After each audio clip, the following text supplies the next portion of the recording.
صديق فيلسوف بأقوال الحكماء شغوف. قلت له يوما: فيلسوف، نعم يا بنيتي. هل أنت سعيد؟ وهل أنت سعيدة يا بنيتي؟ يا سبحان الله، أتوجه إليك بسؤال فتجيبني عليه بسؤال هو نفس ذات السؤال.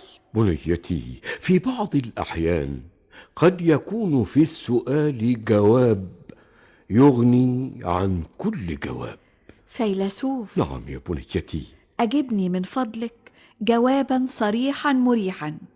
هل أنت سعيد أم غير سعيد؟ بنيتي، السعادة شعور يستشعره الإنسان وينعم به إذا إذا إذا ماذا يا فيلسوف؟ إذا خلا قلبه مما يعكر صفو عيشه، أو بمعنى أكمل وأشمل، هو شعور ارتياح وإحساس رضا لا يتحقق للإنسان إلا إذا أحس من داخل نفسه بالأمن والأمان والسكينة والاطمئنان. فبما ومتى وكيف يتحقق إحساس الإنسان بالأمن والأمان والسكينة والاطمئنان؟ يتحقق للإنسان الأمن والأمان إذا تخلى عن الأنانية وحب الذات، وكف نفسه عن طلب ما ليس عنده من كماليات، نعم. وينعم قلبه بالسكينة والاطمئنان بكل عمل إيجابي مثمر يعود بالنفع أو الخير على الأهل أو على الغير.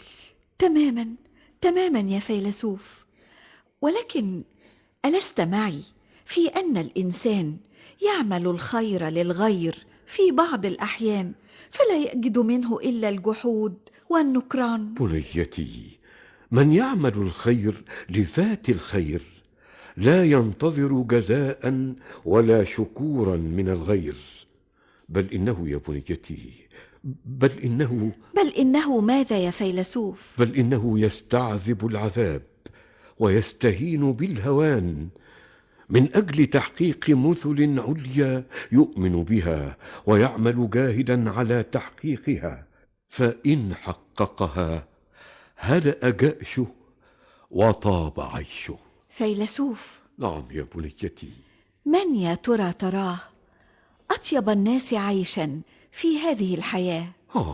في قصتي إجابتي، فاسمعيها يا بنيتي. كل آذان مصغية، تفضل. سأل الحجاج بن يوسف ذات يوم خريم بن سنان فقال له: ما أطيب العيش يا ابن سنان؟ 3 يا مولاي لا يطيب العيش إلا بها: